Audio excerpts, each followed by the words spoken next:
चाला, कोणी कोणाशी न बोला. ऐका, देवानं पोटभर द्यावं असं जर वाटत असेल तर पहिला नियम हाच आहे. काय? हळू हळू चाला.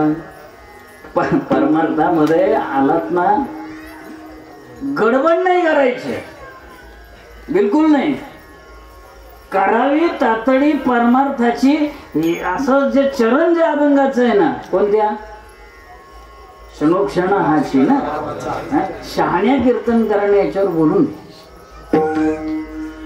शहाण्या शब्द वापरला मी. काय एखाद्या मोठ्या माणूस बोलला असेल तर ती त्या वेळेची गरज असावी म्हणून त्यांना बोलला असेल. बाकी शहाण्याने याच्यावर बोलू नये. का बोलू नये? हा विचार जो आहे ना तातडीचा, हा नेमका कसा आहे त्याला उमगला पाहिजे. जोपर्यंत तुम्ही परमार्थात आलेलाच नाही, तुम्ही लांब आहात परमार्थापासून, त्या वेळेला तुम्हाला आग्रह आहे करावी तातडी परमार्थाची.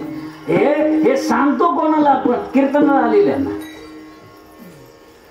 आता यांना काय सांगायची गरज आहे? हे 5-25 वर्ष झाली कीर्तन ऐकतात, बरोबर ना?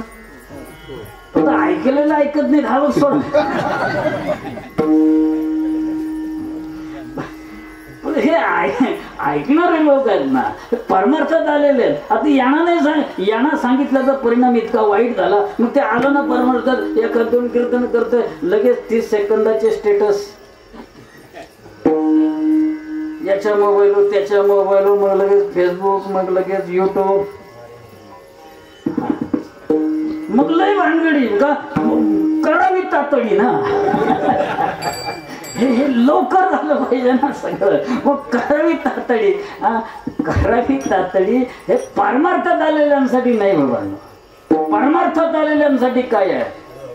तुका म्हणे येथे नचले तातडी,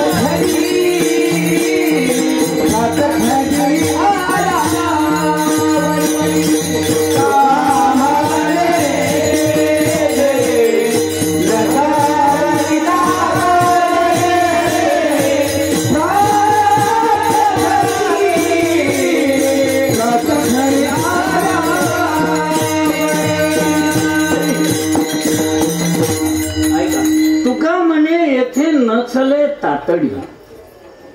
परमार्थामध्ये तातडी चालत नाही. परमार्थातला प्रवास सावकाश करावा लागतो. साधना वाढवत वाढवत वाढवत वाढवत ध्रुव वनाला गेला भगवंताला भेटायला. त्यानं पहिल्याच दिवशी 1 महिन्याचा उपवास नाही मांडला. एक दिवस त्यानं एका दिवसाचा उपवास केला. मग क्षमता वाढल्यानंतर त्यानं 3 दिवसाचा केला. क्षमता वाढल्यानंतर त्यानं 6 दिवसाचा केला. क्षमता वाढल्याच्या नंतर 9 दिवसाचा, 15 दिवसाचा. पण हे जशी क्षमता वाढेल तसं. आता बसलाच जर डायरेक्ट आणि मी आता 1 महिना उपवास करणार, काही नाही, मरशील. उपवास करून मरशील म्हणजे बरीच कीर्तन करून नरकात जातात की नाही? हा गड हा म्हणते तसं होईल. उपवास करून नाही चालत. नाही, जे परमार्थात आलेच नाहीत ना त्यांना तातडी करा, त्यांच्या पाठी घाई करा. त्यांना सांगा लवकर लवकर त्वरा करा, त्वरा करा, पटकन या, पटकन या, पटकन या परमार्थामध्ये. का? अरे काळाचा भरोसा नाही. काय काय कधी होईल जीवनामध्ये, कोण देश येईल, कसा, कोण काय उद्या आमच्या प्रारब्धात वाढून ठेवलं देव जाणे. वेळ मिळाला ना तुला, चल आता पटकन परमार्थात ये. ही घाई जी आहे ना ती येणाऱ्यांसाठी आहे, आलेल्यांनी नाही. आलेल्यांनी काय करायचं? मग देव सांगतो हळू हळू चला. हळू का चाला? अरे साधं आहे बाबांनो. जे रस्त्यानं प्रवास करतात त्यांना माहिती आहे, त्यांना माहिती आहे. तिथं असे बोर्ड असतात ठिकठिकाणी. हे बुवा झाल्याचा परिणाम बरं का.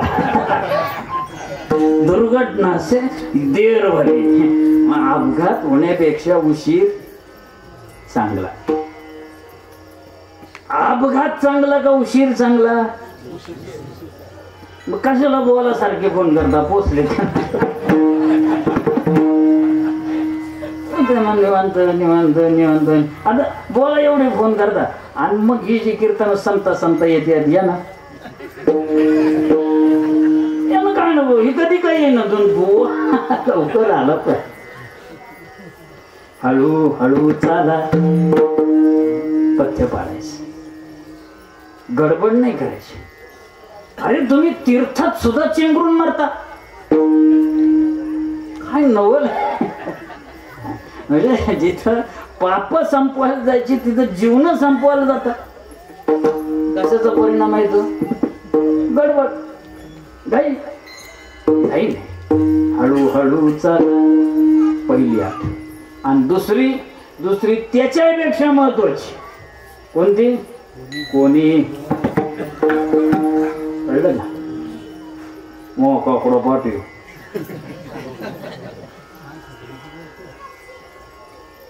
गीता पाठ आहे. मग ककडं तर कसं काय लोकांना याची गीता पाठ आहे? कीर्तनात एखादा श्लोक लागतो, मग बुवाची गीता पाठ आहे लोकांना कसं काय कळतं? बुवानी कोणाला तरी सांगितल्याशिवाय कळलं की याची गीता पाठ आहे. कारण जो गाथा पाठ आहे, अरे कळलं कसं तुम्हाला? कीर्तनात एक अभंग लागतो, त्याची गाथा पाठ आहे, तुम्हाला कसं कळलं? कोणाला तरी थोबाड उचकून सांगितलंच असं मग हो ठोपाट आहे. मग त्या फॉलोअर्स असतात, फॉलो लई येड्याची जातात, लय अवघड. आमचा बुवा जसं असतो ना, आमचा पुढारी आमचा बुवा, ते असं तसं ते राजकारणात लई पक्ष, तसं इकडे बुवांमध्ये लई गट. प्रत्येक गटाचे कार्यकर्ते गावोगावी. हा, तुम्ही ध्यानात ठेवायचं. बोंब असं घोडेकर आला ना, मग तुम्ही डोळे दाखवून सांगायचं आपण बोलावला.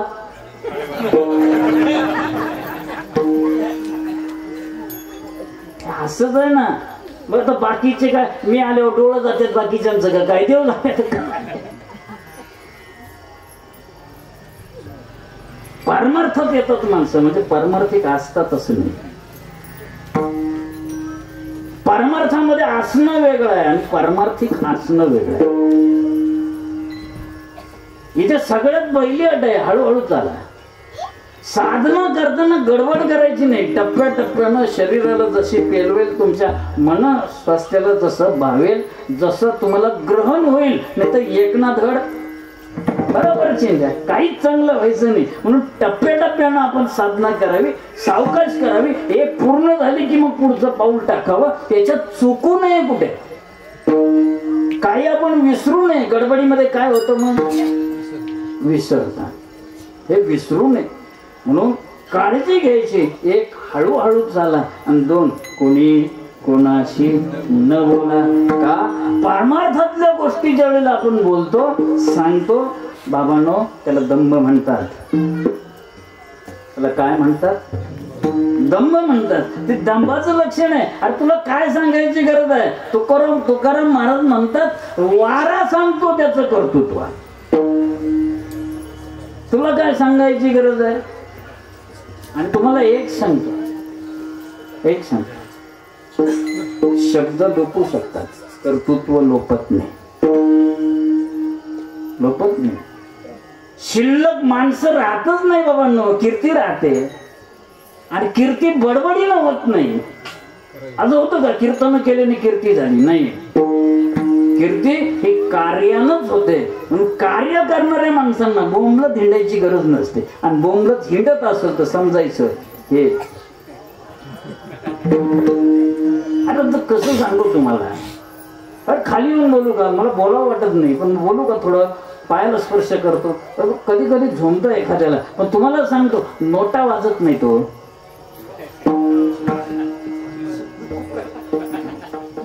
काय वाजतंय? म्हणजे वाजलं की तुम्ही समजावं. काय चिल्लर आहे असं सांगू का? अरे उथळ पाण्याला खळखळाट का? फार खळखळ करायला लागलं की तुम्ही समजावं. काय? हे गंभीर नाही, हे गंभीर नाही. हे कसं आहे? हे उथळ. हे संकेत असतात ना. पण परमार्थामध्ये देव द्यायला तयार आहे. तुम्ही नको म्हणाल इथपर्यंत द्यायला तयार आहे, पोट भर देण्याच्यासाठी तयार आहे. फक्त अट काय आहे, हळूहळू चाला, कोणी कोणाशी न बोला.